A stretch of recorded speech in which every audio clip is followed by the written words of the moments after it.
we owe apologies to America because their football stadiums are so much better than ours. This is the Dallas Stadium, and it is absolutely incredible. England's just beating Croatia, but look at the size of this. This might honestly be the best stadium I've ever seen. Look at this. Oh my word. This place is incredible. The US weren't joking when they said they had the best stadiums, because this is insane. It's mad in here. It's all air conditioned. Absolutely massive. Drinking in that great wide open. Getting back and settled in with my family. I'll be somewhere down in Texas if you're looking.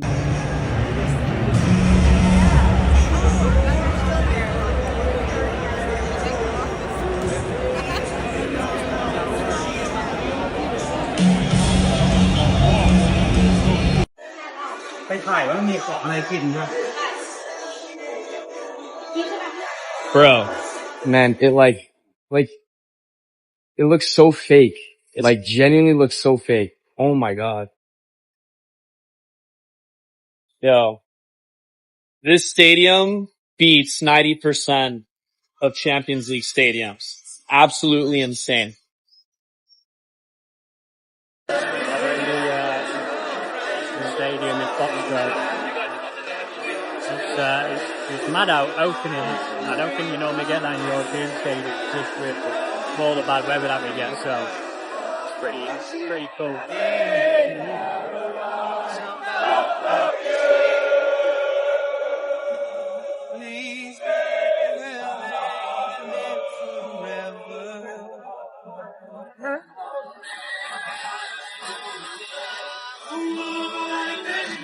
One thing that's making me laugh about the World Cup is how many Europeans were genuinely worried about the stadiums. You know, as if the US was going to be like, you know, scrambling around trying to find venues for us. It's like, folks, this is a country that hosts 70,000 people plus for a college football game on a random Thursday. Qatar had to build stadiums. Russia had to build stadiums. But the US just looked around and went, will any of our current billion-dollar cathedrals do? And it turns out they will. Because here's the thing. You can argue that the US doesn't have, you know, soccer-optimized infrastructure. But it does have infrastructure. Like really cool, really modern, absurdly large infrastructure. That's why FIFA took one look at it and went, yes. And that is the funniest part for me. That on this occasion, the US wasn't even trying to flex. It was just sort of being itself. World Cup is here. People are invading America. Kidding. But Europeans are getting butthurt, but also blown away at American infrastructure, specifically our sports stadiums. They're saying they either have no aura or people here only think that they're cool because they hold a lot of people. Like, okay, let's go through a few examples and see if that's true. Ohio Stadium, the Horseshoe, over 100 years old, can seat nearly 100,000 people, so it hits both of those boxes. This has no aura. I'll even go to their rivals, the Big House, Michigan. Over 100,000 people it could seat, over 100 years old. This has no aura. Oh, but Jeremy, they're not in neighborhoods the way that soccer pitches are. Really? Lambeau Field in Wisconsin, where the Packers play, over 100 years old, quite literally in this person's backyard. That's not a neighborhood and has no aura? I took this picture when I went to see the Rangers in Texas play baseball in their brand new stadium. Pretty much the only reason they built this stadium, where they had a perfectly good one across the street, is because it gets a little hot in Texas and they don't want to play there. So they had a retractable roof belt. No aura? We don't have to stay with stick and ball sports. What about motorsports? You're going to sit here and tell me the Daytona 500 in Florida does not have aura? It can have over 150,000 people there on race day. The Indy 500, the place that has a golf course inside of it, can have 350,000 people in here at one time to watch a race, has no aura. And then we have the people who are experiencing like our plane stadiums. Someone's ranting and raving about there being a pirate ship where the Bucks play football. This guy's ranting about the Brown Stadium that's going to fall off into Lake Erie, and they're building a new stadium like 20 minutes away. And they're saying it's a good stadium. Genuinely, they have no idea what they're in for. And clearly they're already seeing it, and they're realizing that their stadiums are You were lied to about American stadiums leading up to this World Cup. Don't get me wrong, I would love to see a match in the Emirates, Stamford Bridge, Old Trafford, the lot of them, right? But these stadiums are modern works of art too. Look at the angles at which the amount of people are packed in this stadium, 60,000, 70,000, up to 80,000 deep to cheer on their teams. This alone has been one of my favorite parts about the World Cup, seeing people's minds change about America in real time. Examples being Freddie LA7, the Swedes, Japanese people, even in Mexico, in real time, changing their opinions on which they see American stadiums for this World Cup. Needless to say, so far, so good as far as how the World Cup has gone in America, despite, all the things leading up to it, all the American management and shit.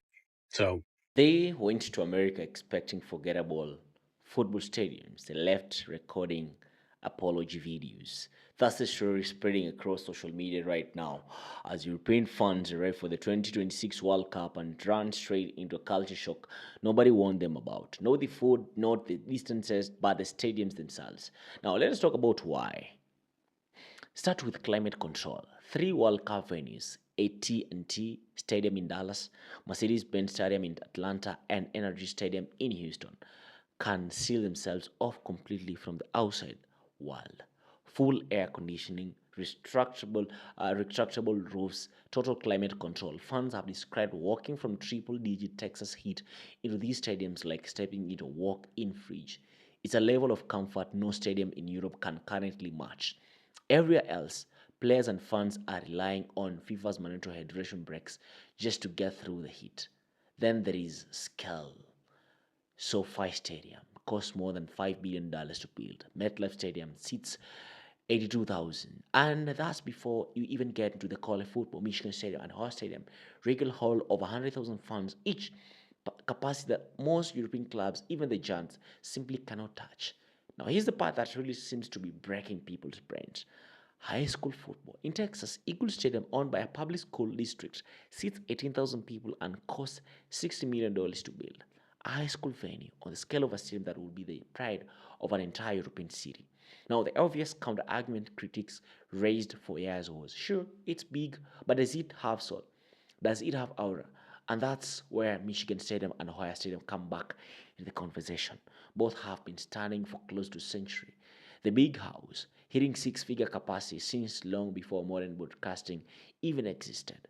That's not manufactured spectacle. That's genuine, layered history. And then there is Lambeau Field. Maybe the best answer to the no-soul argument. It's not the oldest building on this list, but it might be the most European in spirit. It sits directly inside a residential neighborhood in Green Bay.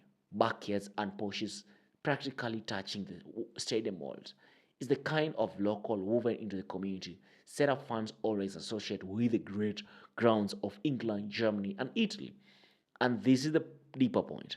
Unlike Qatar or Russia, the United States didn't need to build a World Cup.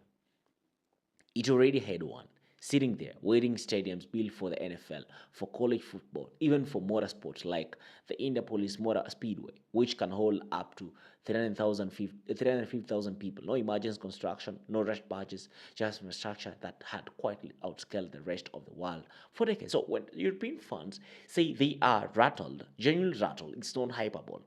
It's the sound of an assumption breaking in real time. They came in ready to be underwhelmed by American football culture. Instead, they found billion-dollar cathedrals that had been standing the whole time. So, personally, let me tell you something. Personally, I have seen countries that want to hold a tournament or maybe a marathon, and they rush, breaking budgets, talking about these people, their governments, they want to build world-class stadiums or world-class arenas just for athletics, or maybe for these huge tournaments. But for America, it was different, right? And when the first time I saw that the FIFA World Cup 2026 would be played in 3 different countries, that is Mexico, Canada, and the United States, I thought maybe, at first I asked myself, why can't America have host this tournament. But then something in me strike, and I was like, no, America is not a football country, and I made it. I made it as a joke. Maybe I thought it as a joke, like America itself calls football soccer, so it's a country that doesn't take football that serious. So I don't think if they have enough stadiums to host this tournament. But it shocked me to learn that America was even way more prepared than South Africa, than Brazil. South Africa in 2010, Brazil in 2014, Russia in 2016, and Russia in 2018, and Qatar in 2022. These four countries that I have mentioned previously, they had to break their budgets to host this tournament. But for America, it was different. It was, even in Canada, it was different. They already had these stadiums existing. So I think America is who it thinks it is. Yeah, this is Al Kabul Messenger, all the way from the motherland, Africa. Let us catch them in the next one, guys. Peace out.